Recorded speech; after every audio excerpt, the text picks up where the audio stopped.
2025 대선 전략 정치 본색 진행을 맡은 저는 한진입니다. 자, 오늘은 김남기 여론조사 전문가님, 신인규 변호사님, 정계한 정치평론가님 나왔습니다. 어서 오십시오. 네, 안녕하십니까. 반갑습니다. 박수로 시작하겠습니다. 네, 제가 한 주간 좀 쉬다가 오늘 또 돌아와서 또 이렇게 진행해 맡게 됐는데요. 오늘 다뤄볼 소식도 여전히 많습니다. 특히나 첫 번째로 다뤄봐야 될 소식, 여론조사 내용부터 좀 살펴봐야 될 것 같아요. 이번에 이제 한길리서치에서 여론조사 결과를 이제 그 후보자 등록한 이후에 지금 결과를 냈지 않았습니까? 네네. 그런데 보니까 이재명 후보는 49.5%가 나왔고요. 김문수 후보 38.2%, 이준석 후보는 사실 뭐 볼 것도 없이 5.7%고요. 자, 그런데 이 여론조사 결과가 나오고 나서부터 좀 의문이 드는 거는, 아니 김문수 후보가 38.2%나 나왔다. 이거 좀 이해하기 어려운 부분이지 않나라는 생각이 들거든요. 박사님 이거 어떻게 보셨습니까? 예, 그러니까 뭐 어찌 보면 자동 단일화가 된 셈이긴 한데 자동 단일화요? 예, 뭐 그렇게 됐죠. 근데 그 이전에 한덕수랑 둘이 있을 때는 오히려 3자 대결을 하더라도 김문수가 20%대 후반, 그렇죠. 30을 채 못 넘었었는데 거의 10% 정도가 지금 고스란히 그대로 더 올라간 상황이 됐거든요. 그래서 제가 지금 아마 외부로는 공개가 됐는지 모르겠는데 그 테이블을 봤더니 우선은 보수 과표집이 현저합니다. 대략 진보보다 한 9% 정도의 보수 표집이 현저하게 많아요. 그러니까 그거를 이제 제 방식대로 보수 진보를 한 1대1로 가정에서 조사를 해보면 여기는 지금 한 11% 정도 이재명 후보가 이긴 걸로 돼 있죠.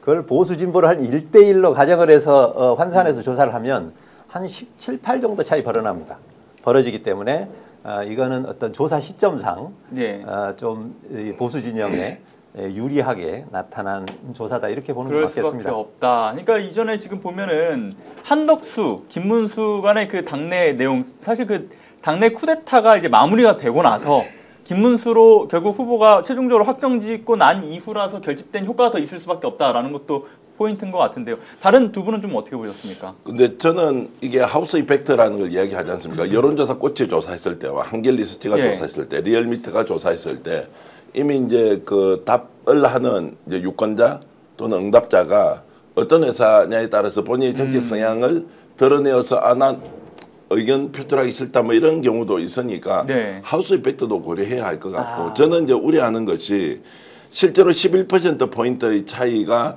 실제 민심과 여론과 일치하느냐 아니냐에 대해서는 저는 뭐 매우 의문을 가지고 지금 보고 있는 것이고, 이럴 수가 없다. 지금 김문수가 이제 단일 후보가 됐다고 해서 지금 이런 정도의 표 차이로 줄었다라고 하는 것은 이제 정치평론가들이 평론을 할 이유가 없죠. 그러면 원래 한 10에서 15%포인트 차이가 완전 초박빈 상태에서는 굉장히 큰 격차이지만 지금 같은 민심의 흐름으로 봤을 때는 이럴 수가 없는데 결과가 이렇게 나왔다는 것은 의도를 가지고 했을 수 있다. 그러면 이제 과표집이라는 것도 중앙선관위에서 우리가 데이터를 업로드할 때는 인정해 주는 것이긴 하지만 과표집 상태에서 실제로 김문수 쪽에 굉장히 유리하게 업이 되었다 또는 뭐 작동을 했다라고 본다면 저는 뭐 신뢰감 있게 보지 않는다, 이런 말씀드립니다. 네, 그럼 말씀 주셨던 것처럼 결집 효과에 대한 부분도 있을 것이고, 하우스 이펙트라고 해서 결국은 그 여론조사 기관을 신뢰하지 않는 사람들이 이탈하는 표집도 분명히 존재할 것이고, 또 한 측면에서는 결국은 이 질문이라든가 아니면 그 조사한 시간에 대한 것도 영향을 많이 미치지 않았을까라는 생각이 드는데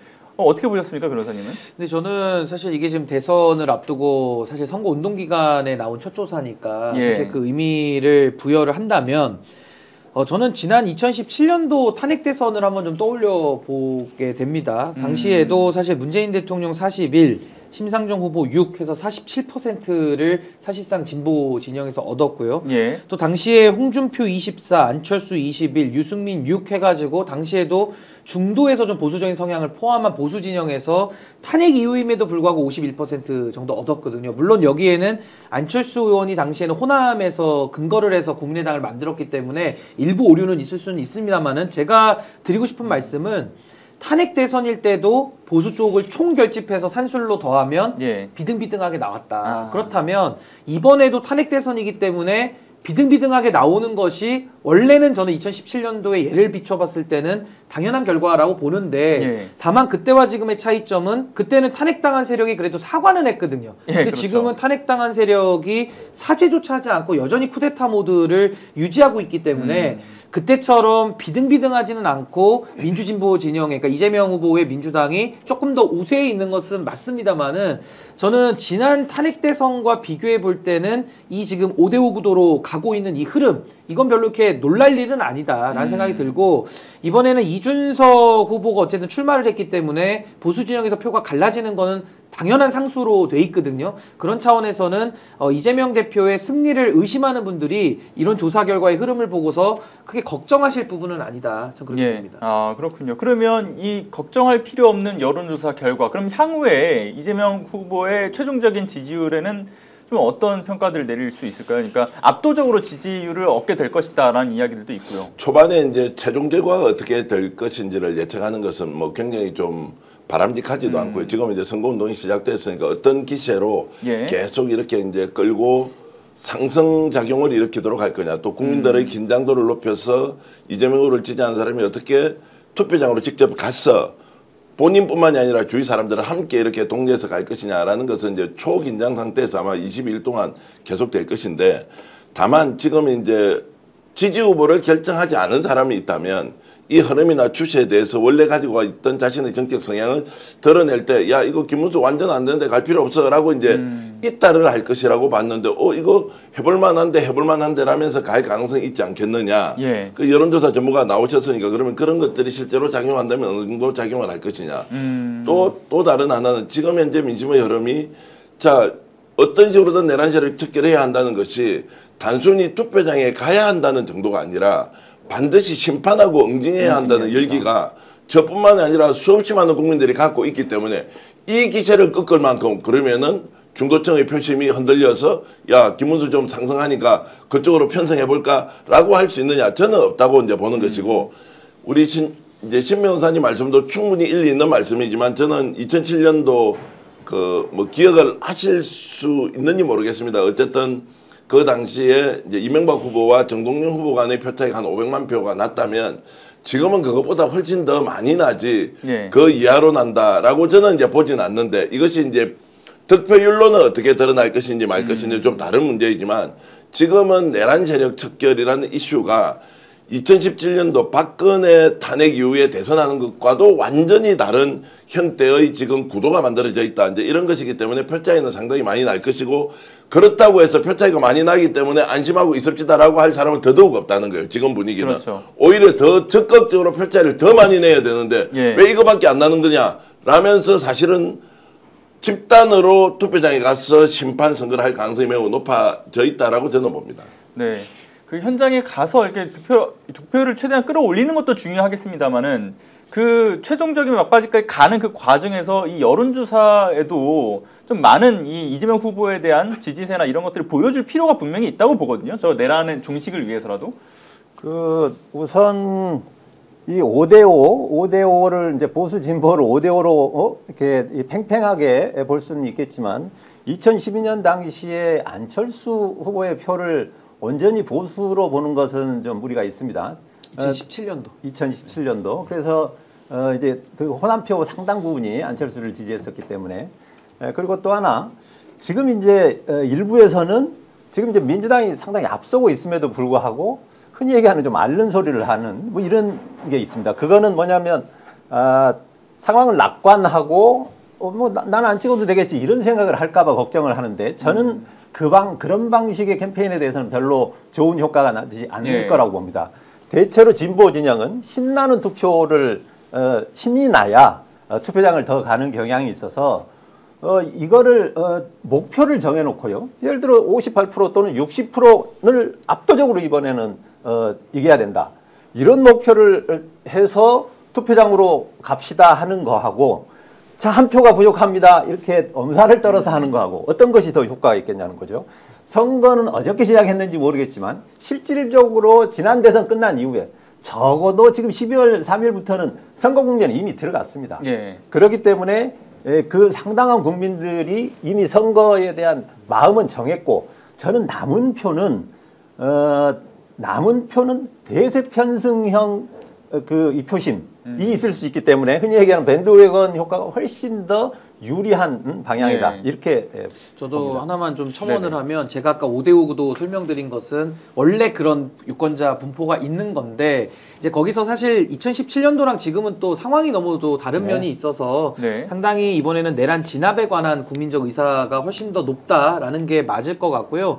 남은 관건은 보수 유권자들의 투표 참여 의향, 전 거기에 핵심이 있다고 봅니다. 지금 내란을 진압하겠다라는 많은 국민들의 그 헌법 수호의 의지는 전 투표장에서도 나올 것 같습니다. 아무리 민주당이 뭐 엄살을 떠는 전략을 쓰든 아니면 자신감 있는 전략을 쓰든지 간에 전 나올 분들은 우르르 나올 걸로 보는데 다만 이제 보수 쪽에서 뭐 최근에 한덕수, 김문수 이 단일화 과정에서도 거의 쿠데타적인 상황들이 연달아 발생을 했고 또 거기에서 지금 이준석 후보가 단일화를 안 하고 이제 완주하겠다는 의지까지 밝혔기 때문에 그렇다면 보수 쪽 유권자들 입장에서는 찍을 사람이 없다. 내지는 내가 찍어봐야 어차피 지는데 뭐더러 투표장 나가냐라는 오히려 보수 진영에서의 그런 투표 포기가 많이 발생할 수가 있어서 그게 중요한 이유는 결국에는 득표율로 그게 영향이 되거든요. 그러니까 보수 쪽이 들나가고 투표를 미리 포기해버리면서 전의를 상실해버리면 그 반사적 효과가 민주당의 대선 승리에는 훨씬 더 득표율에는 도움이 될 거기 때문에 저는 아마 이번에는 민주당 쪽에서의 어떤 변수나 노력보다는 이 국민의힘 쪽에서의 투표 포기 전 이 부분이 더 영향력을 많이 주지 않을까 저는 그렇게 봅니다. 변호사님 말씀처럼 그 박근혜 탄핵 정국 이후에 보게 되면 사실 그 투표장까지 가지 못한 그 포기한 보수 진영의 그 표심이 분명히 있었단 말이죠. 그러니까 이번에도 마찬가지로 투표장까지 가지 못하고 전의를 상실할 가능성이 높다. 왜냐하면 내란의 특수성 때문에 또 말씀을 주셨던 아니 그리고 부분도 뽑을 있고요. 사람이 있으면 나가는데요. 김문수도 싫고 이준석도 싫다라는 보수 진영의 유권자들의 마음이 많아서 그런 분들이 나가서 뭐 이재명 대표를 찍어주러 나가는 분도 일부 계실 거고요. 대다수들은 좀 포기하는 쪽이 많아질 것이다. 근데 그게 2017년도에는 그래도 차림표가 많아가지고 후보가 많았기 때문에 뭐 소신투표 내지는 미래에 그래도 씨앗이라도 남겨놓겠다라는 약간의 소신투표 경향이라도 있었습니다만은 이번에는 양대 결집 효과, 그러니까 소위 말하는 밴드웨건 효과가 강력하게 작동을 좀 하면서 오히려 저는 보수 쪽에서는 투표 포기층들이 좀 많이 나오지 않을까라는 생각이 듭니다. 뭐 저는 전적으로 동의하고 이제 김문수 후보를 내세워서 어제도 이제 최상병과 관련돼서는 갑작스럽게 최상병이 누군지를 몰라요. 그렇죠. 후보가. 갑자기 연평해전? 이걸 물어보잖아요. 아니 못 그러니까 알아들어가지고. 이게 뭐냐면 이제 김문수는 허니문 효과가 뭐 사흘을 간다, 일주일을 간다, 뭐 전 잘 모르겠어요. 어쨌든 그쪽은 뭐 결집을 시킬 테니까 지켜보면 될 일인데 후보가 실제로 지금 본질적으로 어떤 사람인지를 우리가 알지 못해요. 그리고 김문수는 자 정광훈하고 같이 했다, 그리고 뭐 공산주의자라고 문재인 대통령을 비판했다, 뭔지 이런 정도의 그 흔적들만 남아 있는데 아직까지 김문수 후보가 어떤 정체성을 가진 인물인지 어떤 정책과 비전을 가지고 국민들 앞에서 직접 얘기를 할 것인지 짜여진 각본대로 움직이는 것은 잘 움직이겠지만 기자들이 그냥 둡니까? 당연히 어떤 특정한 사안에 대한 질문들을 던졌을 때 이 사람의 실력이 그대로 드러날 텐데 매우 위험한 상황이 많이 연출될 것이다. 그렇죠. 그리고 지금 한동훈, 홍준표는 아예 디스를 놓고 있죠. 한동훈은 지금 침묵하고 있어요. 그리고 지금 한덕수는 참여 자체를 하지 않고 있습니다. 그런데 원팀으로 계속 간다라고 하는 것은 저는 매우 비관적으로 보고 원팀으로 가려면 두 가지 전제 조건이 있었는데 하나는 후보가 가지고 있는 경쟁력이 확고해야 된다. 두 번째는 야 그렇게 해서 원팀으로 갔을 때 우리가 정권을 잡을 수 있느냐 없느냐라고 했을 때 좀 뭔가 가능성이 있어야 되는데 이 둘 다 아닌데 그러면 괜히 지금 줄 섰다가 큰일 날 수 있다라는 것은 곳곳에서 터져 나올 것이에요. 자 그런 반면에 이재명 후보가 가지고 있는 것은 지금은 중도 확장과 외연을 이렇게 넓히기 위해서 일련의 움직임을 보이고 있는데 이 추세대로 갔을 때 제가 가장 우려하는 것은 윤석열 내란 세력에 대한 문제를 자 어느 지점까지 이번 대선 캠페인 과정에서 지속적으로 국민들에게 알려나가고 이것을 심판과 응징을 통해서 대한민국을 새롭게 만들어야 하느냐. 중도 확장 노선과 어떻게 보면 약간 다른 결일 수도 있고 거기에는 자 당장 조희대 탄핵 문제 어떻게 할 거야. 전국 법관회의에서 뭔가 시원한 국민들이 바라는 그런 것들이 반영되어서 조희대가 자진 사퇴하면 좋겠지만 그렇지 않을 때는 어떻게 할 거냐. 문제 이런 것들이 생길 때마다 오히려 진보는 결집하기보다는 여기서 느슨한 상황이 형성될 수 있기 때문에 내란 세력의 척결과 관련된 부분에 중앙선대위가 어느 정도의 전략과 그리고 방향을 가지고 있는지에 대해서 좀 더 명확하게 드러내줘야 표의 쏠림 현상과 그리고 표 차이가 훨씬 더 크게 나는 이런 효과를 함께 거둘 수 있지 않느냐라는 생각은 하고 있습니다. 예. 그 역대에 500만 표 이상의 큰 득표 차가 난 적이 2번 있습니다. 그 첫 번째가 이명박 정동영 이때 532만 표 차이 났고요. 문재인 홍준표 이때 557만 표입니다. 우리가 표 차이가 제일 많이 난 때를 이명박으로 생각하고 있는데 실제로는 그때는 득표율 차이가 제일 많이 났고요. 역대에. 예. 실제 표 수로 보면 문재인 그 대통령 당선 때 표 차이는 557만 표입니다. 자, 그런데 이 두 시기의 특징이 약간 다르죠. 지금과 더 유사한 형태는 문재인 대통령 당선 시기와 비슷합니다. 즉 보수가 현재 약세인 그 시기와 비슷했는데 그때는 투표율이 아마 77.2인가요? 77%를 상회했습니다. 그러니까 보수가 포기를 했느냐?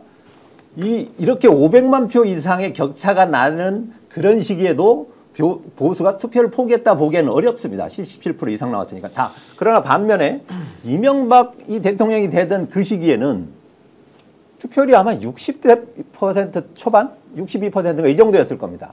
자, 이 시기에 진보 진영에서는 투표를 포기했죠.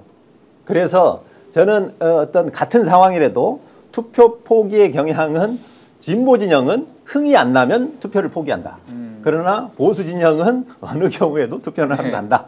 이렇게 저는 보고 있습니다. 바깥일 하더라도 흥나게 좀 해야 된다 이런 말씀을 그렇습니다. 하시는 건데 네. 자 그런데 지금 이 상황에서 가장 정말 이 심장이 두근거릴 사람은 아마 김문수 후보지 않을까라는 생각이 들거든요. 왜냐하면 이렇게 눈을 가리는 어쨌든 여론조사 결과가 나왔잖아요. 이 상황에서 이준석 후보와의 단일화를 하면 이거 좀 그래도 가능성이 있겠는데 라고 생각하지 않을까라는 생각이 좀 들어요. 그래서 아무래도 그 단일화를 위한 그 발판으로 김용태 의원을 비대위원장으로 앉힌 거 아니냐 좀 이런 얘기도 좀 나오고 있거든요. 아무래도 그 천하용인 결국 친 이준석계로 불려왔고 이준석이 그 국민의힘 당대표 있던 당시에 최고위원을 또 했던 사람이지 않습니까? 그래서 이 사람을 통해서 이준석과의 어떤 그 단일화의 가능성, 그 매개체로 활용하겠다. 이런 이야기들에 대해서 어떻게 보십니까? 근데 뭐 김용태 비대위원장이 이번에 지명이 됐는데 사실상 무슨 정권을 가진 그런 비대위원장이 아니고 단지 선거 운동 기간에 얼굴 마담용으로 지금 와서 예. 자리만 차지하고 있는 거기 때문에 아마 단일화 국면에서 큰 역할을 하기는 매우 미약하다. 어떤 실권이 없다라는 게 첫 번째일 것 같고요. 또 하나는 이준석 후보 입장에서도 국민의힘하고 만약에 단일화를 한다고 하면은 아마 이용당하고 또 버림당할 거라는 트라우마가 또 작동을 할 겁니다. 네네. 지난 대선 때도 뭐 토사구팽 이야기를 했었는데 뭐 본인은 양두구용 얘기도 했고요. 아마 토사구팽의 심리가 발동을 해서 아마 선뜻 합치기는 어려울 것이다. 그렇다면 이준석 후보는 남은 경우에서는 이제 단독 완주밖에 없는 거거든요. 예. 근데 단독 완주를 했을 때는 이번에는 보수판 심상정이 된다. 그러니까 결국에는 보수 쪽에서 과거 심상정 의원이 민주진보 진영에서 했던 그 역할을 그대로 할 건데 당시 정의당은 그래도 어떤 가치를 가지고 모였기 때문에 존재의 의미가 있었던 거거든요. 정당 이름으로도 정의당이 굉장히 오래 써왔고 또 정의당의 행보를 응원하는 분들도 많습니다. 근데 다만 이준석 의원이 하고 있는 이 개혁신당이라는 곳은 어떤 가치 중심으로 모인 거라기보다는 이낙연 대표랑도 뭉쳤다가 깨지고 예. 뭐 안에 있던 천하용인들도 이제 다 흩어지고 그렇죠. 있고 그러니까 어떤 이런 분열을 가속화하는 개념에서의 신당이기 때문에 뭐 지금 당 만든 지도 1년이 넘었는데도 여전히 당 이름에 신당이 들어가지 않습니까? 그러니까 이게 뭔가 가치를 표방한다기보다는 양쪽이 다 싫으니까 우리가 새롭게 해볼게, 우리를 믿어줘 라는 이런 전략이라서 저는 보수의 심상정이라는 표현도 좀 매우 아깝다. 저는 제가 정의당에 지지하시는 분들께는 상당히 좀 죄송한 표현이라서 그러나 결국 지금 보수 쪽에서 포지션으로 이해하기 쉽게 설명하자면은 보수판 심상정 후보의 길을 갈 수밖에 없는 운명이다. 아니 그런데 좀 궁금한 게 결국 그 완주를 하게 되면 보수판 심상정이라는 낙인이 찍히게 될 텐데 심상정 그 전 대표의 꼴이 어떻게 되는지 우리가 잘 알고 있지 않습니까? 이후에 보게 되면 오히려 이 민주진영에서 큰 이제 문매를 맞았어요. 그러니까 이준석 후보 같은 경우도 완주를 하게 됐을 경우에 이제 국민의힘 쪽 지지자들에게 크나큰 어떤 문매를 맞을 가능성, 앞으로 좀 차기를 노려보기 어려울 수 있지 않겠냐 이런 얘기도 나올 수 있을 것 같습니다. 문매 정도가 아니라 이제 보수에서는 이제 소위 말 파양을 할 수밖에 없는 상황이 될 것이고 예. 이제 거의 이제 전력 관계가 될 거고 그래서 이준석 후보가 노리는 거는 마지막 층이 이제 중도무당층이거든요. 근데 중도무당층 내지는 정치 저간여 대상으로 이제 아마 마케팅을 많이 할 걸로 저는 예상을 하는데 근데 그렇게 되면 또 문제가 뭐냐면은 이준석이라는 정치인이 나이는 젊은데 정치를 오래 했어요. 그러니까 정치를 좀 짧게 했다라고 한다면 국민들이 어떤 신상품을 좋아하는 심리 때문에라도 표를 줄 수가 있는데 과거에 이제 안철수 현상처럼요. 근데 이준석 후보는 또 신상품도 아니거든요. 그러면서 동시에 정치를 오래 해오면서 나이는 젊지만 굉장히 노회했다라는 이런 평가 속에서 비호감이 높습니다. 예, 그렇죠. 그러니까 비호감 1등에다가 신선도가 떨어지기 때문에 중도에서도 구매 욕구가 매우 떨어진다. 그렇게 되면은 이번 대선을 치르고 나면 이준석 후보가 이끄는 개혁신당은 보수와는 이제 더 이상 건널 수 없는 강을 건너게 되는 것이고 마지막 남은 이제 중도에 대한 소구력마저도 이번 대선을 통해서는 아 이게 쉽지 않구나라는 걸 저는 좀 뼈저리게 느끼게 될 것이다. 그러니까 우리가 네, 역지사지로 내가 현재 이준석을 지지하고 있다면 예. 이준석이 갑자기 포기하고 김문수 지지 선언을 했어요. 예. 그러면 김문수 지지 쪽으로 가겠습니까? 아니면 투표를 하지 않겠습니까? 차라리 그럴 바에야 이재명 찍겠다라고 가겠습니까? 차라리 이재명 후보를 찍겠다라고 하지 않을까라는 생각. 그러니까 제가 이제 이 말씀을 드리니까 모른다는 거예요. 이준석을 지지하는 사람의 정책 성향은 젊어서 좋다. 예. 그다음에 20대 남성 중심이다. 그리고 보수이긴 하지만 그래도 개혁성을 가지고 있어야 한다. 이런 게 있지 않습니까? 그렇죠. 그러면 이준석 이제 위치에서 보면 아니 이기지도 못할 때 들어가면 자기는 존재감이 없어지는 거 우리 신기 변호사가 충분히 설명을 했고 예. 두 번째 그러면 이준석이 들어간다고 해서 김문수는 표를 확실히 더 많이 얻느냐? 그러면 거기서도 나눠봐야 될 게 첫 번째, 자 이준석 표가 그쪽에 가지 않으면 이재명 쪽으로 갈 가능성이 있다는 거 하나. 두 번째 이걸 쳐다본 이재명 지지자들은 어떤 느낌이냐? 이거 단일화했네?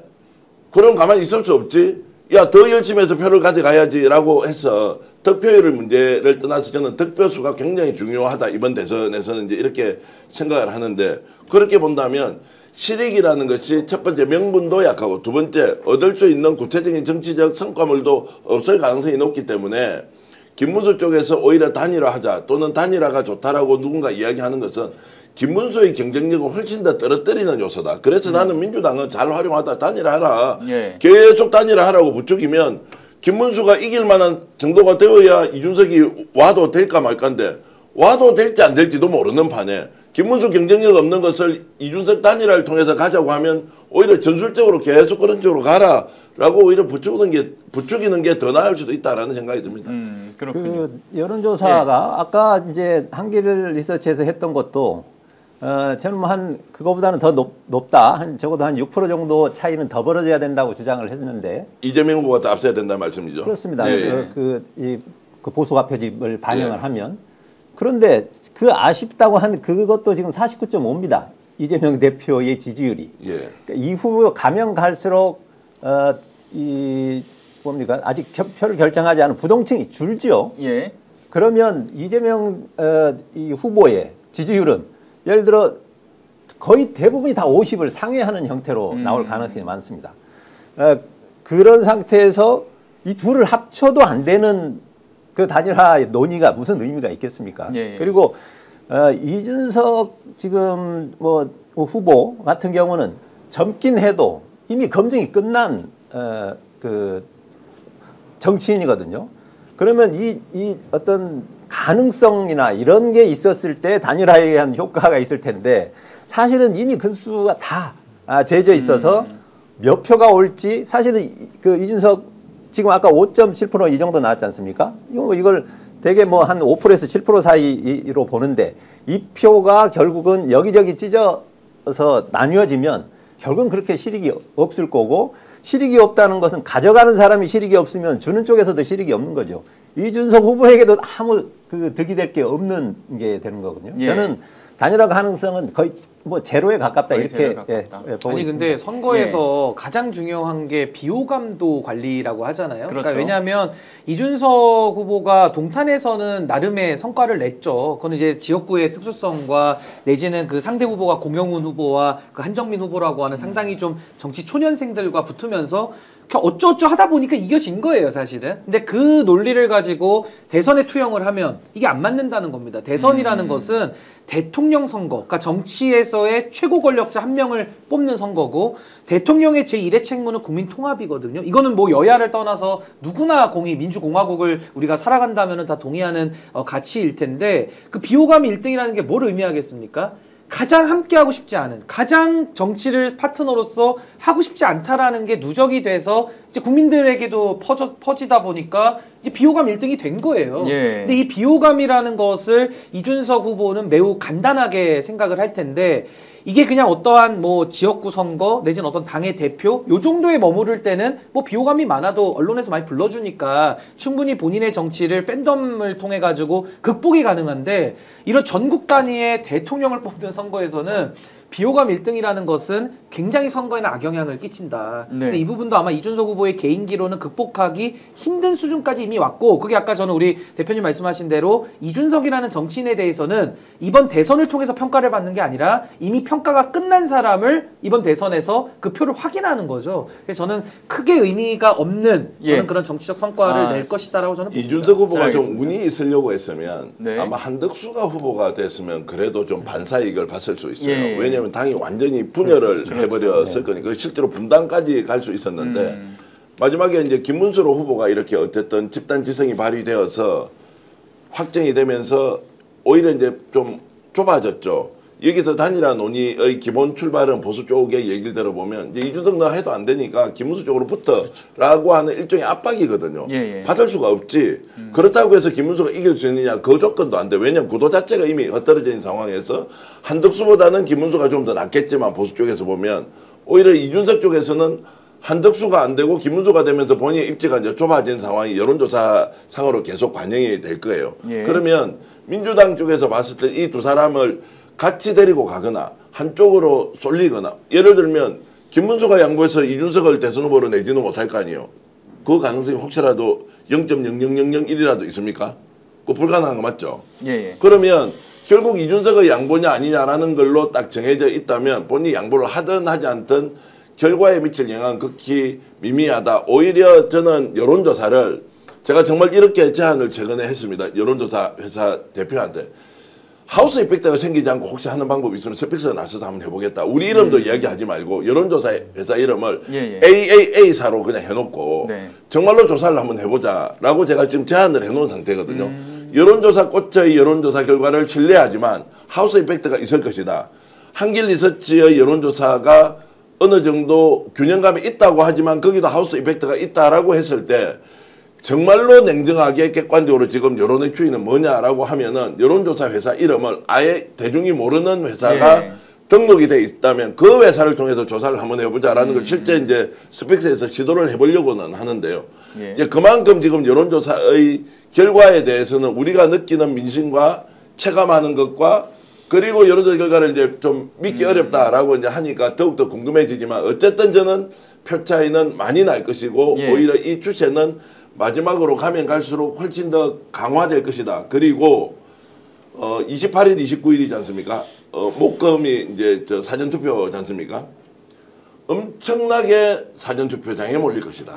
역대급 사전투표가 이루어질 것이다. 그러면 여기에서 마지막 기세를 6월 3일이 아니고 목요일, 금요일, 저 28일, 29일 맞습니까? 제가 지금 29일, 30일입니다. 29일, 30일 사전투표장에 저도 갈 것이고 제가 주위에 아는 사람들은 다 사전투표 가자라고 해서 우리가 캠페인을 지금부터 대대적으로 벌이면 그걸 보고 나면 아마 기겁을 할 수도 있다. 그렇죠. 아마 엄청난 투표율이 나올 것이다. 그리고 또 하나 김문수는 이번에 사전투표 하자고 합니까? 하지 말자고 합니까? 자, 이 사람이 지금까지 황교안을 비롯해서 자 선거 부정을 주장했던 쪽에 서 있던 사람이에요.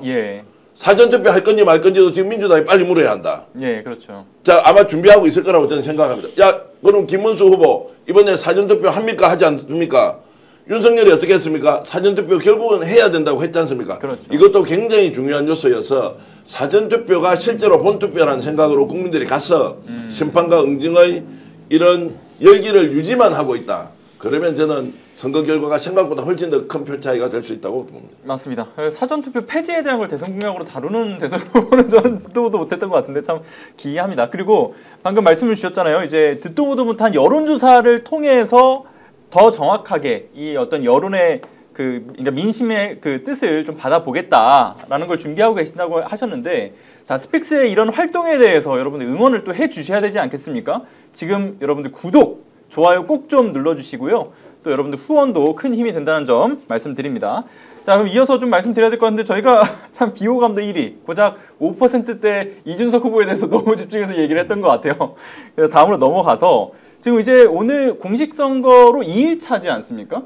현재 이재명 후보를 비롯해서 김문수, 이준석 후보 이 세 명의 후보자가 모두 그 보수톱하신 TK 지역으로 가서 현재 그 공략이 좀 나선 그런 상황이죠. 자, 근데 이재명 후보야 뭐 국민통합이라든가 균형발전을 강조한 측면에서 뭐 국가산업단지로 대표되고 있는 핵심 기지 구미, 그리고 철강산업 심장인 포항, 그리고 산업수도인 울산, 이곳에서 좀 새로운 낙동강의 어떤 기적을 만들겠다, 이런 그 가치를 내세웠다라고 하지만 다른 두 후보자 같은 경우는 지금 이 본인들의 보수 지지층 결집에만 나서는 것이 과연 바람직하겠는가? 라는 거에서 좀 의문점이 들 수밖에 없거든요. 아니 근데 뭐 이재명 후보야 이제 얼마를 더 얻을 것이냐, 그러니까 소위 말해서 50% 중반 아니면 60%라는 꿈의 숫자까지 도달되느냐, 이제 요걸 놓고 아마 이번 선거를 볼 테고요. 그러니까 당연히 확장 차원에서 TK를 가는 게 맞고, 네네. 또 이재명 후보 고향이 또 안동이니까 그렇죠. 또 그런 의미에서 가는 거는 뭐 자연스러운데, 김문수 후보는 TK 간 거는 뻔하죠. 이제 결집하는 거 밖에는 지금 할 게 없으니까. 오로지 그거밖에 없다. 네, 할 줄 아는 걸 그냥 하려고 또 간 거고요. 예, 예. 이준석 후보도 왜 갔느냐? 결국 본인의 정체성 확인 받으러 간 겁니다. 아. 그러니까 지금 뭐 수도권에서 해봐야 표가 올 게 없다라는 걸 스스로 아는 것이고, 예. 그냥 이번 차제에 국민의힘이 무너지니까 그 이후에, 그러니까 국민의힘이 대선 이후에 분열되고 무너질 때 보수 헤게모니를 본인이 져야 되겠다라는 예. 보수 정체성 확인 차원에서 갔고, 아마 이번 대선 때 이준석 후보는 상당히 많은 부분 영남에 저는 힘을 쏟을 것이다. 그러나 올 표는 그렇게 많지는 않다, 저렇게 봅니다. 그렇군요. 시험으로 보면 이재명 후보는 고득점 전략으로 그러니까 토익 만점 간 받으러 거고요. 가는 거예요, 지금. 이 나머지 후보들은 어찌 보면 과락 면하기 위해서 먼저 차린 겁니다. 그런데 선거 일정상 사실은 이 영남 지역을 한 번만 가는 건 아니고 일정으로 보면 2번, 3번 갈 기회는 있을 겁니다. 예. 자, 자, 조금 전에 상군김님 이제, 소중한 슈퍼챗 후원 감사드립니다. 네, 대표님. 지금 조금 전에 이제 그 속보가 떴습니다. 지금 속보 예. 자막 아마 우리 저 PD가 준비할 것 같은데, 김문수가 이렇게 발언했습니다. 윤석열 탈당 돌이 아니다. 출당 생각해본 적 없다. 자, 지금 이제 아마 어제도 예. 지금 윤석열 탈당 문제나 윤석열의 내란에 대해서는 사과를 했지 않습니까? 그러면 탈당해야 되는 거 아니냐. 오늘 방송 이제 초두에 제가 말씀드렸듯이 김문수가 갖고 있는 정체성이 뭐냐, 이 사람이 본질적으로 어떤 생각을 하고 있느냐라고 하는 것이 이제 벌써 드러나게 됩니다. 그러면은 윤석열은 계엄은 잘못했는데 야 그러면은 탄핵은 맞느냐 아니냐라는 데 대해서 애매모호한 대답을 하지 않습니까? 당에서 제명해야 한다, 출당 조치해야 한다, 그렇지 않으면 대선 치를 수 없다. 김용태 비대위원장도 강력하게 요구를 했는데, 자 이런 것들도 받아들이지 않는다. 이제 이게 뭐냐? 결국 본인의 색깔을 숨길 수는 없다는 거예요. 겉에서 포장하는 것만으로 자 김문수가 보수의 정통성을 가지고 있고 대한민국을 제대로 세울 수 있느냐. 결국에는 극우의 본성을 그대로 드러내는 이 행보를 그렇죠. 우리가 어떻게 평가할 것이냐. 완전 비호감이 엄청 생길 거예요. 오히려 민주당에서는 자, 이 사람이 윤석열도 버리고 자기 살기 위해서 보수의 색일로 간다면 상당히 경쟁력을 가질 수 있지 않겠느냐. 그러나 이기지는 못할 것이다. 이게 아니고 아예 거꾸로 가버리지 않습니까? 역진, 퇴행, 역사의 어쨌든 수레바퀴를 거꾸로 돌리는 방식으로 윤석열과 결별이 아니고 출당 조치도 하지 않겠다라고 하는 걸 보면 자, 이 대선 과정에서 어떻게 되느냐.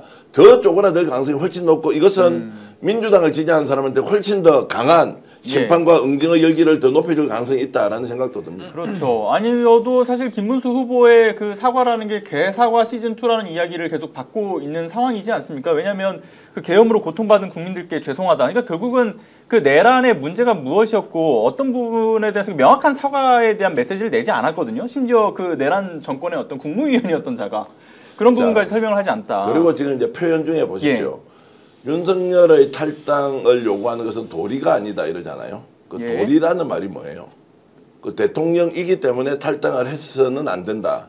또는 이 사람이 나에게 장관 자리를 줬기 때문에 안 된다. 또는 보수정당으로 우리가 모시던 대통령이 설사 불법을 저질러서 계엄을 했고 헌법재판소로부터 8대0 탄핵을 당하더라도 도리상 이 사람에 대해서 우리가 그렇게 할 수 없다라고 하면 저는 정치인으로서의 기본적인 자질이 아예 없다. 아예 없다.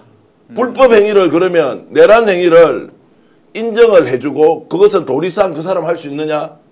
라고 했을 때 중범죄자에 대해서도 도리상 그렇게 할 수 없다라고 예. 하는 사람을 대통령으로 뽑을지 뽑지 않을지는 국민들이 판단하면 된다는 거죠. 그렇죠. 그러니까 저게 저 사람들이 네. 왜 저러냐면 윤석열을 대통령이 아니고 군주로 여기는 거예요. 그러니까 자꾸 도리라는 개념이 나오고 물러난 대통령이어도 왕이니까 도리가 아니다 이런 말 계속하고 있는데 그럼 저걸 이렇게 대입하면 어떻습니까? 김건희에 대한 수사 도리 아니야. 그럼 앞으로도 김건희에 대해서도 수사 못한다는 논리까지 다 확장이 되는 거거든요. 그러니까 저런 식의 인식을 갖고 있으니까 내란이 반복적으로 일어나는 거고요. 12.3 내란, 이번에 조이대의 난, 게다가 이번에 그 당내에서 쌍권의 난까지 이게 이어지지 않습니까? 그래서 저는 이제 국민들로 하여금 더 큰 심판을 더 불러올 수밖에 없는 발언이 예. 이제 앞으로 더 많이 나올 것이다. 저는 그렇군요. 그렇게 봅니다. 자, 이 국민의 심판을 받을 수밖에 없는 그 여러 기류들을 직접 만들고 있다라고 생각이 드는데 특히나 저는 TK 지역에서도 그 민심이 결국은 돌아설 수밖에 없다라는 그런 움직임들이 개인적으로는 홍준표 전 시장을 지지하던 사람들이 오늘 오전 10시였죠. 이재명 후보를 지지하겠다라고 선언했던 거에서부터 큰 기류의 변화가 있다라고 좀 생각이 들거든요.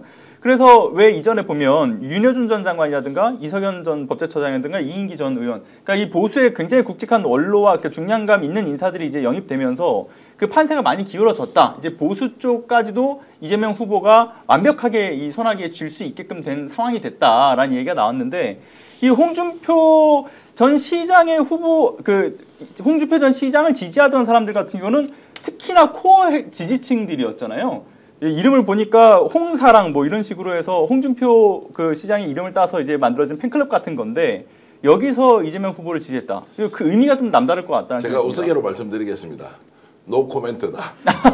민주당이 홍준표 시장의 팬클럽이 이재명 후보를 지지했다는 것에 대해서는 잘했다 잘못했다라고 평가하면 안 된다. 저는 그렇게 생각을 하고요. 이제 그렇게 가버리면 극우적 인사가 이재명 후보를 지지한다고 해서 그분이 가져왔던 삶의 궤적이나 이력이나 지금까지 했던 발언을 전혀 무시하고 지지만 하면 다 박수치고 좋다라고 하는 것은 매우 기회주의적인 속성으로 하는 거 아닙니까? 홍준표 지금 미국으로 도망갔지 않습니까? 자신의 그렇죠. 측근들 다 해외로 지금 숨었지 않습니까? 몸을 다 숨겼지 않습니까? 검찰에서 수사해야 하는데 경찰에서 자료 달라는데 자료 주지 않고 있죠. 그쵸. 홍준표가 지금 나서서 이렇게 왜 하겠습니까?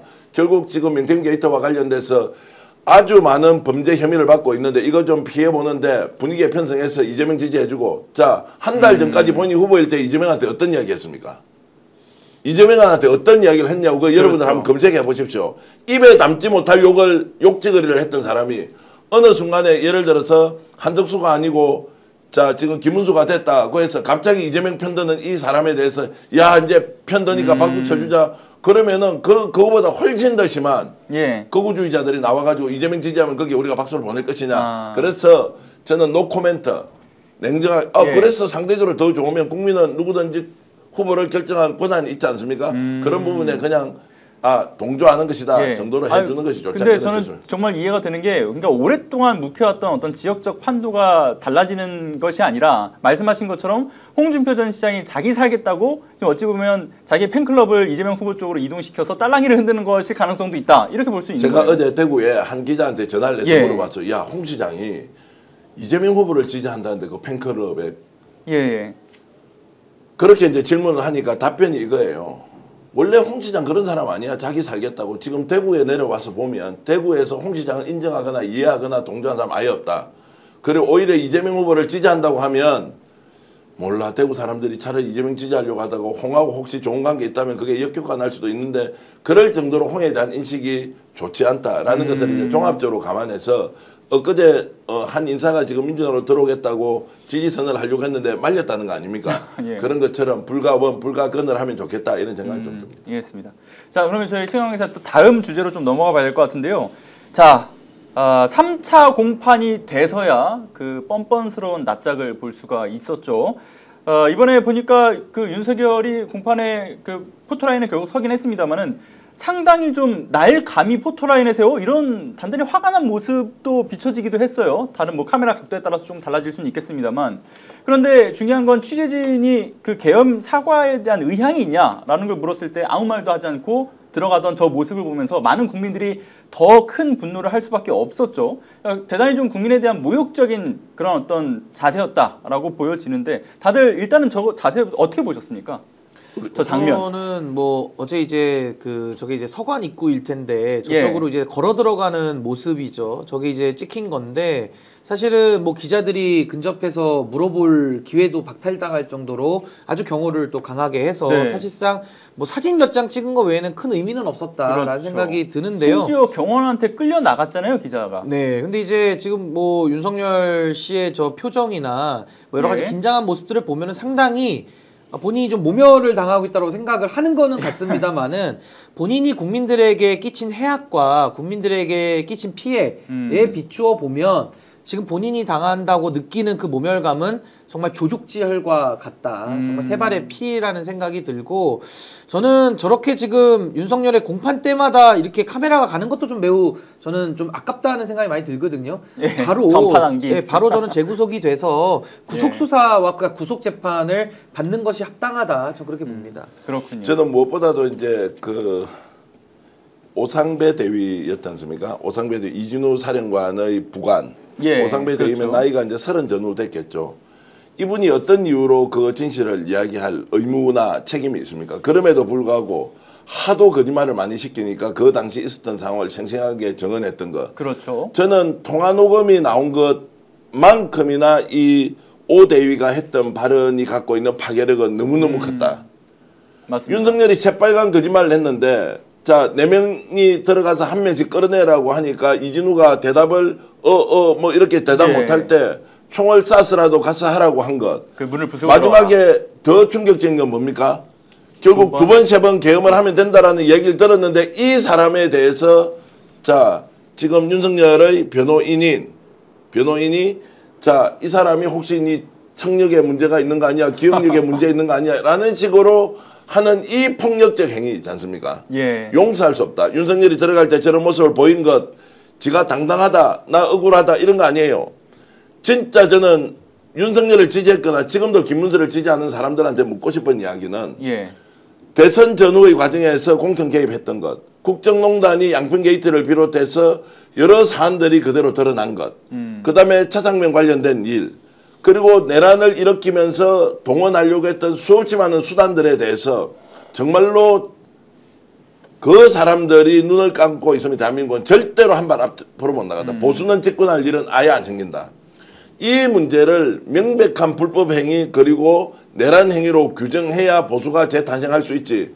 저렇게 국민들 앞에서 떳떳하게 나오는 모습 그리고 그 일개 30대 전후의 30살 전후의 대위가 정언하는 것조차도 폭력적인 방법으로 윤석열의 변호인이 저렇게 비난하는 거 있지 않습니까? 이런 것들은 용서할 수 없다. 저는 그 하나하나를 담아서 이번 투표장에서 어떤 식으로든 법적 처벌은 물론이고 저는 국민적 단죄나 응징을 반드시 해야 한다는 말씀을 한 번 더 강조드리겠습니다. 뭐 말씀하신 것처럼 어떤 그 폭력적 DNA가 있는 것 같아요. 어떻게 변호인들조차도 그 추가 증언을 하는 사람한테 청력에 문제가 있는 거 아니냐 이런 얘기가 나올 수 있나 저도 납득하기 어려웠던 아니 그때는 이야기였는데 증인이 저 같으면 이렇게 얘기할 것 같아요. 변호인은 어떡해요? 그러면 뇌가 정상입니까? 라고 역으로 물어봐야죠. 아니 내 청력을 의심할 정도면은 그대는 뇌가 정상이냐 그 자리에서 저는 바로 맞받아 쳤었어야 된다. 그러니까 굉장히 인식모멸적인 표현이죠.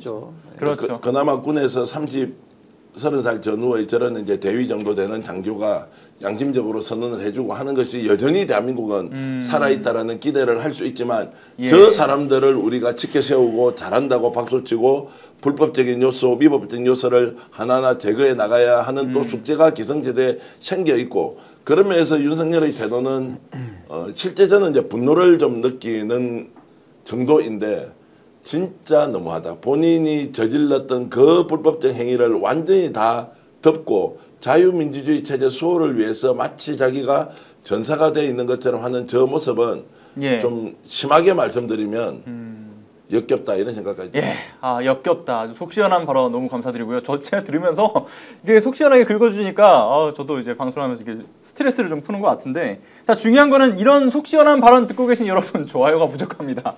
여러분들 응원하는 마음에서 여러분들도 스트레스가 풀리셨다면 꼭 좀 구독, 좋아요 좀 부탁드리고요. 좋아요 수가 1,800개입니다. 지금 보고 계시는 분들이 5,000명이 넘어가시는데 1,800개라니 많이 아쉽습니다. 좋아요 좀 눌러주시고요.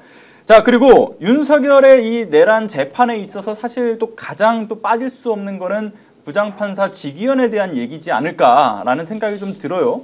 향후 있을 이 내란 재판에 있어서 모두 비공개로 진행할 가능성에 대한 우려들도 지금 나오고 있지 않습니까? 왜냐하면 이번에도 보게 되면 결국 그 포토라인에 세우긴 했습니다만은 그 재판정 안에서의 영상 촬영은 또 금했잖아요. 두 번이나 연속으로 영상 촬영을 허용했던 경우는 없다라고 얘기하면서 영상 촬영을 금했는데 이것 때문에 더욱이 좀 앞으로 향후 재판에 대한 것까지 같이 깜깜이 되는 거 아니냐라는 우려의 목소리가 더 커지는 것 같아요. 어떻게들 보십니까?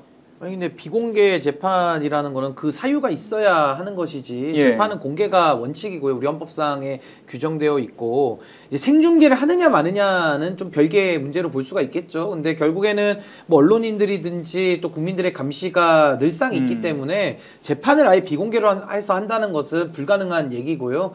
만약에 직위원 재판장이 지금까지 해왔던 그 이례적이고 아직 이례적인 걸 넘어서서 거의 불법이 의심되는 수준의 지금 판단들을 여러 차례 해왔기 때문에 그렇다라고 한다면은 뭐 법원 내부에서의 징계라든지 아니면 공수처에 의한 직위원 부장에 대한 저는 강제 수사까지도 저는 검토를 해볼 수밖에 없다.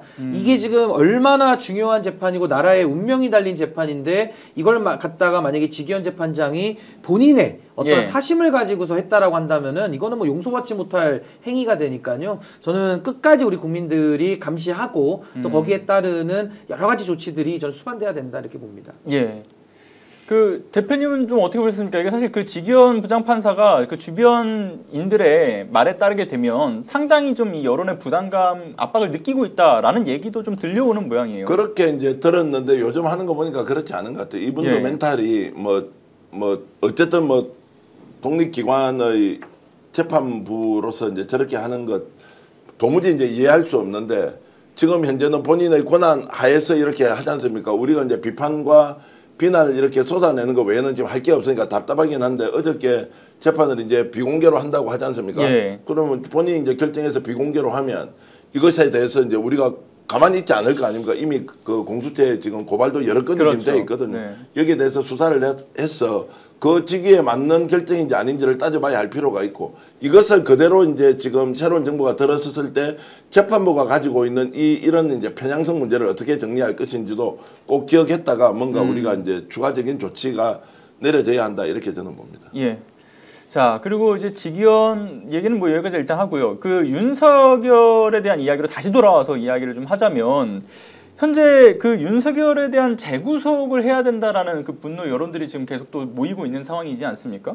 그러니까 윤석열이 최근에 보면 이제 김문수 후보에 대한 지지 선언, 그러니까 사실상 그 호소글을 남긴 것에 있어서도 분노가 좀 모이고 있고요.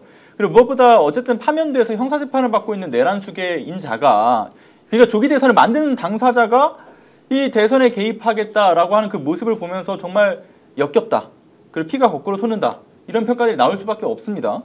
근데 지금 탈옥한 지 지금 일자로 따져보면 67일째란 말이에요. 이대로 둬서는 안 된다라는 생각이 드는데 어떻게 보면 재구속 가능성에 대한 부분들 그리고 재구속이 될 수 있을까요? 근데 뭐 재구속이라는 거는 지금 이제 직위원 부장판사가 지금 재판을 하고 있기 때문에 영장을 발부하면 됩니다. 아주 간단한 절차로서 할 수 있는데 지금까지 해온 태도를 미루어 보면 안 하겠죠. 석방을 위해서 구속 취소 인용 결정까지 내준 사람이기 때문에 아마 재구속을 하지 않을 걸로 보여집니다. 근데 거기에 대한 국민적 비판을 어떻게 감당하겠습니까? 그렇죠. 근데 저는 결과적으로는 정권이 바뀌고 나면 윤석열에 대한 다른 별건의 수사들이 지금 하늘까지 닿을 정도로 쌓여 있습니다. 뭐 공천 개입부터 해서 뭐 최혜병 수사 외압부터 뭐 양평 논란, 명품백 뭐 어마어마한 지금 수사 사안들이 있기 때문에 뭐 거기에 대한 수사가 들어가면 당연히 논리 필연적으로 구속 수사로서 이제 수사 단계에서 또 영장을 발부받아서 구속이 되지 않을까 저 그렇게 봅니다. 그렇군요. 많은 문제점들을 결국 국민들이 이제 눈으로 직접 보고 경험을 했기 때문에 지금 이제 선거 시기여서 국민들의 관심이 아무래도 선거 쪽으로 더 쏠리긴 하겠습니다만 이 선거 이후에 이른바 검찰개혁, 사법개혁이 시행이 될 때 국민적 공감도가 아주 높아지지 않겠습니까? 그래서 뭐 저 같은 경우는 한 건 한 건 사안별로 보면 정말 이 분통이 터지긴 하지만 빨리 시간만 갔으면 대선이 빨리 끝났으면 하는 그런 마음이 들더라고요. 제가 보기에는 이제 윤석열이 저렇게 아직도 건재한 듯이 나와서 이야기하고 본인의 잘못을 인정하지 않지 않습니까? 그러면 우리는 6월 3일까지 어떤 식으로 어떤 상상 초월의 일을 벌일 수도 있다. 암살도 할 수 있다. 뭔가 구체적인 행위를 통해서 후보를 제거할 수 있다. 여기에 대해서는 긴장을 늦춰서는 안 되고 예. 오늘 이 방송에서 제가 민주당 쪽에 요청하고 싶은 것은 이미 제보나 첩보로 들어오고 있는 것이 땡땡땡 종교 집단, 땡땡땡 종교 집단, 또 무슨 교회의 수련원 이런 것이 예. 구체적으로 거론이 되면서 뭔가 지금 조치를 할 것이다, 제거 작전을 펼칠 것이다라고 하는 첩보가 들어오지 않습니까? 그렇죠. 그러면 두 가지죠. 이것을 막아야 하는 경호 체계도 필요하지만 다른 한편으로는 국회에서 면책특권을 이용해서 그 종교 단체가 누구누구라고 하고 나는 찍어서 국민들한테 공표를 해야 한다고 생각해요. 왜냐하면 그들이 지금까지 윤석열이든 그들이 지금까지 특정한 선거에 개입했다. 당원 가입을 시켰다. 어떤 식으로든 집단적으로 행동을 해왔다는 거 알고 있지 않습니까? 예. 그러면 그 증거의 또는 제보의 신빙성이 있으면 일단은 어떤 식으로든 후보를 향해서 위해할 수 있는 요소를 제거하는 방법은 수단과 방법을 안 가리고 공표를 해서 아예 못 움직이도록 사전에 차단할 필요도 있다. 이제 이런 말씀을 드리고 윤석열과 지금 주변에서 노리는 것은 결국 이재명을 제거하면은 모든 것이 해결된다는 그것을 포기하고 있지 않을 것이다. 그렇죠. 라는 전제로 가야 되는데 지금 어제부터 갑자기 이제 선거가 본격적으로 이루어지니 이런 데 대한 긴장도는 좀 줄어드는 것 같아서 정말로 이 부분은 아무리 강조해도 지나치지 않은 부분이다. 그래서 정말로 발본색원한다는 의미에서 제보의 신빙성과 그들의 움직임이 있으면 아예 국회에서 면책특권을 통해서 제압을 초동해 버려야 한다. 이런 말씀을 좀 강조하겠습니다. 네, 아니 근데 공감합니다. 그러니까 선제적 대응이 무조건 필요하다라는 의견에 공감하고요. 특히나 이 이재명 후보에 대한 테러, 그러니까 안전에 대한 위협에 대한 부분은 우리가 기존에 이제 신경 써왔던 한 우리가 100% 정도를 심혈을 기울여 왔다면 앞으로는 200%, 300%, 500%까지도 심혈을 기울여서 대응을 해야 된다. 이런 생각이 좀 듭니다. 이 테러에 대한 예. 위협이 뭐 몹시 공포스러운 거긴 하지만 어떤 범죄 행위라는 것이 우리가 그걸 막는 방법은 그 범죄 행위를 저질렀을 때 실패로 돌아갈 확률이 높다 이런 생각을 하면 자기가 얻을 이익이 적기 때문에 포기하는 거거든요. 그래서 이 테러에 대한 공포를 강조하기보다는 그 테러 행위는 거의 반드시 실패할 것이라는 것을 명확히 보여줘야 그리고 그렇게 해서 미수에 그치든 아니면 됐을 때 본인이 형사처벌을 얼마나 크게 받는지 이런 부분이 강조되면 그런 시도들을 안 하겠죠. 확률이 0.001%도 안 되는 그 확률이라는 것을 인식하고 그러나 그 실패를 했을 때 자기에게 돌아오는 것은 예를 들어 뭐 10년을 징역을 살든지 20년 이런 것이 돌아온다면 하겠습니까? 결국은 이 테러에 대한 공포가 강조되면서 결국은 선거를 위축시킬 수도 있는 그런 점이 지금 같이 좀 우려가 되고 있습니다. 그러니까 오히려 보여지는 측면에서 그러니까 이를테면 지금 계속 제기되고 있는 거는 이재명 그 후보의 선거 유세 과정에서 전체의 그 방탄 유리를 두르는 이야기까지도 거론되고 있지 않습니까? 그 정도로 성공 가능성이 아예 제로에 가깝다라는 것을 보여줄 필요성도 있다라는 것도 강조하시는 부분이신 거죠. 그러니까 저는 이제 김남기 우리 박사님과 생각이 좀 다른데 예. 지금은 국민들이 이 구체적으로 위협을 실감하고 있잖아요. 그러니까 이제 느낌으로는 자 그러면 이럴 때 어떻게 이제 후보가 국민들에게 이미지를 보여줄 것, 이미지를 관리하는 것도 중요하지만 이 위협을 실감하고 있는 국민들을 위해서 본인의 몸은 개인의 몸이 아니다라는 걸로 해서 좀 방탄유리나 이런 걸 한다고 해서 그것에서 오는 그 국민들의 약간 불편함 이런 것들을 이해하지 못할까 저는 전혀 그렇게 생각하지 않는데 지금 제가 알기로는 후보가 국민들과 직접 대면하고 소통하는 것을 워낙 중요하게 생각하고 이 기회에 만나지 않으면 내가 언제 국민들을 만나느냐라는 이제 생각이 강하다고 하는 것이 있어서 내부에서도 사실 조율하는데 이런저런 논란이 좀 있는 것 같지만 어쨌든 저는 좀 더 강력하게 가는 것이 맞다 이렇게 저는 말씀을 드리겠습니다. 예, 저도 개인적으로는 그 모든 그 방법을 총동원해서 이 안전 위협 테러에 대한 부분을 좀 최대한 이렇게 막아 세우는 것이 먼저지 않은가라는 생각이 좀 들고요. 왜냐하면 저 내란 세력이 결국은 이제 종식되지 않고서 여전히 지금 획책하고 있는 사실들이 분명히 계속 제보가 들어오고 있는 상황들이기 때문에 이런 부분에 주의가 좀 필요할 것 같습니다. 저도 내란이 진압되기까지는 결국 새 정부가 출범을 해야 이제 되는 거거든요. 그러니까 그 과정까지는 저는 최대한의 경우는 좀 신경을 더 쓸 필요가 있다. 그리고 지금 저 내란을 동조하는 세력들 입장에서도 본인들이 뭘로도 이길 수가 없으니까 그렇다면 오히려 테러라든지 정말 비상식적인 방법들을 동원하는 것 말고는 본인들이 할 수 있는 게 없겠다라는 그런 유혹도 있을 수 있기 때문에 전 여기에 대해서는 만반의 준비를 더 할 필요가 있다. 전 더 신경을 쓰는 게 맞다고 봅니다. 예. 그리고 이제 마지막으로 저희 김남기 박사님께 여쭤보고 싶은 부분인데 선거 전망에 대한 그 자료를 또 지금 제시하신 걸로 알고 있어요. 그 2천만 표를 예상하는 근거 뭐 이런 내용을 지금 다뤄주셨는데 어떤 내용인지 좀 말씀 좀 주시죠. 우리 이제 역대 최근 4번의 그 대선 때 각각의 그 당선된 대통령들이 하나씩의 기록들을 갖고 있습니다. 예, 그렇죠. 가장 뭐 이 최근에 그 윤석열 같은 경우는 1,639만 표를 얻으면서 득표 수가 가장 많았죠. 예. 바로 그 직전에 문재인 대통령은 2등과 득표 차가 가장 많았고요. 557만 표로. 박근혜 같은 경우는 51.55%. 그러니까 득표율에서 가장 높은 득표율을 기록했습니다. 예. 그 이전 이명박은 2등과 득표율 차가 가장 컸고요. 예. 이번 대선에서는 이 4개 기록이 모두 깨질 거라고 저는 보고 있습니다. 모두 깨진다. 이 4개 기록이 모두 깨져서 예. 득표율을 저는 이제 투표율을 지금 78% 정도로 보고 있는데요. 그러니까 지난 대선 때 77.1이었는데 그보다 더 낮게 보는 분들도 꽤 많습니다만 저는 77, 8 정도를 보고 있고 득표율은 58 정도를 뭐 예상이면서도 목표입니다. 왜냐하면 지금 흔히 얘기하는 보수 진영이 40% 박스권, 그러니까 둘이 합쳐서 40%를 넘기가 되게 힘든 그런 구조를 갖고 있고 그것을 돌파하거나 아니면 다른 데서 표를 더 얻어올 그런 내용들이 나오기가 거의 불가능한 상태여서 저는 뭐 60을 넘는다 이런 얘기를 하시는 분들도 있습니다만 현실적으로 저는 58% 가능하지 않겠어라고 보고 이렇게 되면 역대 최초로 2천만 표를 득표하는 상황이 생길 수 있다. 예. 그래서 결국 득표율 차는 그러면 대략 한 800만 표 정도 차이가 날 겁니다. 그러면 역대 거의 모든 기록들을 다 갈아치우는 거죠. 저는 이제 개인적인 예상은 그렇게 하고 있고요. 그리고 이기고 지는 것은 지난 대선 때 보면요. 우리가 0.73%였지 않습니까? 그런데 우리가 여론조사에서 하는 서울, 경기, 인천 이런 식으로 권역으로 나눠보면요.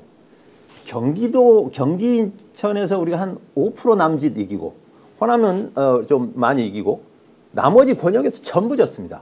예. 서울에서도 한 5% 정도 졌고 충청권도 5% 졌고 뭐 강원 제주 합쳐도 5% 졌고 영남은 뭐 더 볼 것도 없고요. 그런데 그런 상황에서도 사실은 0.73% 차이였거든요. 네네. 근데 지금 보시면 알겠지만 경기도 같은 경우 최근 조사들의 대부분은 대개 한 17%에서 20% 남짓 표 차이가 안정적으로 표 차이가 나고 있습니다. 예.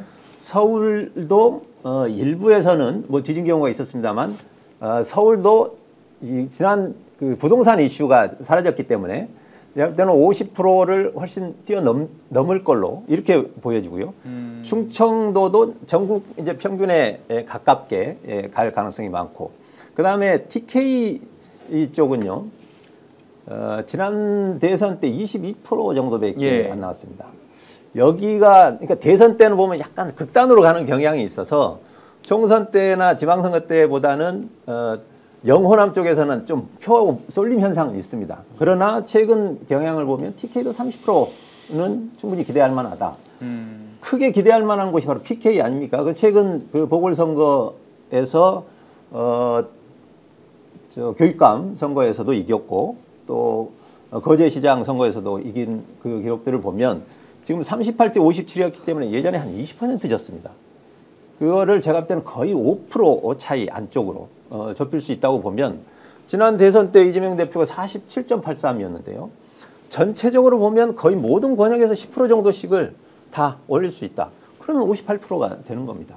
저는 그렇게 전망하고 예, 있습니다. 그러니까 앞서 말씀 주셨던 역대 대통령들 중에서 보면은 뭐 최다 득표, 뭐 최다 득표차, 최고 득표율 차가 있었는데 이 모든 것들을 다 이재명 후보가 정점으로 설 가능성이 있다. 다 갈아치우고 이 말씀을 주셨고요. 근데 지금 채팅창에 그런 이야기가 있었어요. 그래도 여기에 안주해서는 안 된다라고 말씀을 주시는데 제가 그래서 이제 김남기 박사님 나오셨으니까 질문 하나 드리겠습니다. 우리가 이번에 이제 표 차이가 굉장히 많이 날 것이다. 더욱더 표 차이가 크게 나도록 운동을 하자라고 하는 것이 안도감을 줘서 이재명 후보를 지지하는 사람들이 투표장으로 안 갈 수 있기 때문에 그런 말 하지 마라라고 하는 분들이 이제 많은데 예. 실제로 지금 경험해 보시면 어떻습니까? 자, 우리가 지금 만만치 않습니다. 박빙입니다.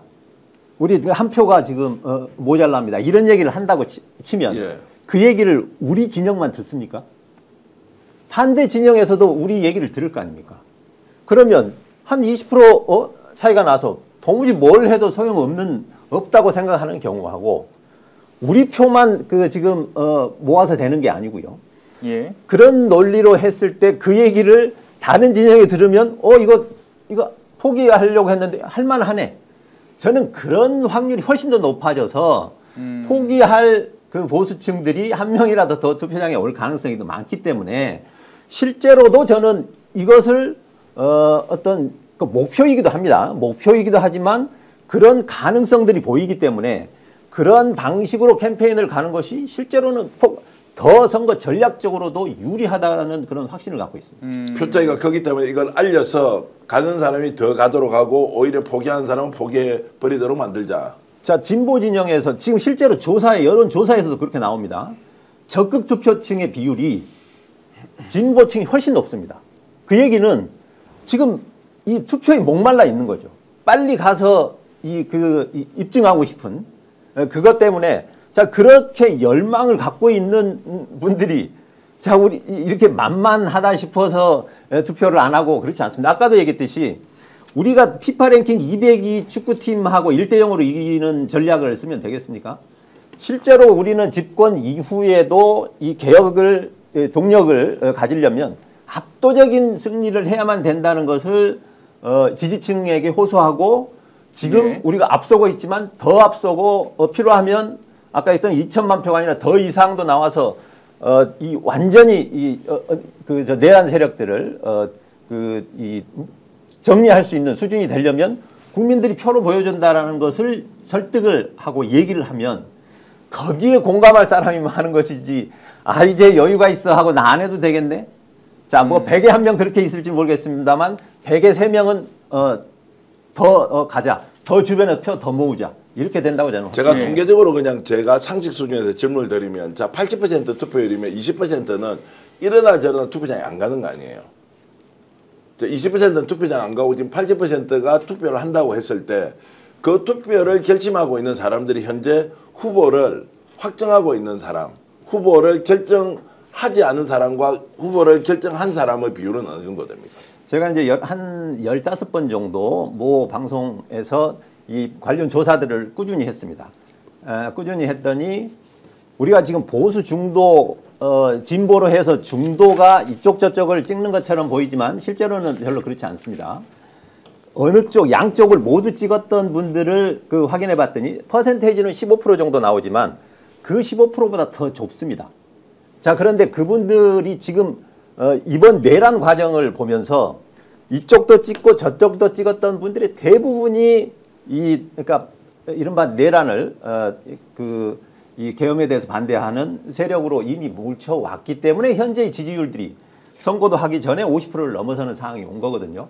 그래서 그러니까 안 가도 되겠지 하는 이런 거 우리 진영에서 안 가도 되겠지라는 가능성은 저는 뭐 거의 없다고. 예, 알겠습니다. 말씀 여기까지 듣겠습니다. 자, 저 광고 하나 하고 가겠습니다. 최대 128만 원 놓치지 마시고요. 자, 인터넷 TV 신규 가입 시 48만 원, 휴대폰 구입 시 최대 50만 원, 정수기 렌탈 시 최대 30만 원, 인터넷 가입과 동시에 알뜰폰 또는 휴대폰 새로 장만 없이 현재 쓰고 있는 휴대폰의 통신사만 변경하시면 최대 30만 원의 혜택을 돌려드립니다. 자, 인터넷 성능은 다 거기서 거기입니다. 혜택만 잘 비교해 보시면 됩니다. 자, 비교원은요, 23년 동안 60만 명의 누적 가입자, 983억 원의 누적 현금 사은품 지급, 그리고 개인정보 보안도 철저해서 단 한 건의 보안 사고도 없었습니다. 자, 8억 이상의 보증보험을 가입해서 한 분도 억울한 일 없도록 준비된 인터넷 비교원, 인터넷, 휴대폰, 정수기 비교는 비교원에서 하시길 바랍니다. 자, 자세한 내용은 1670-2571로 상담을 받으시거나 네이버에 인터넷 비교원을 검색하셔서 상담 신청을 해주시면 되겠습니다.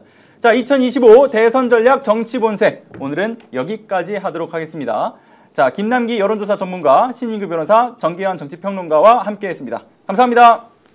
오늘 방송 어떠셨습니까? 마음에 들었다면 구독, 좋아요로 스픽스를 응원해 주십시오. 여러분들의 구독, 좋아요는 가장 큰 힘이 됩니다. 스픽 구독, 좋아요.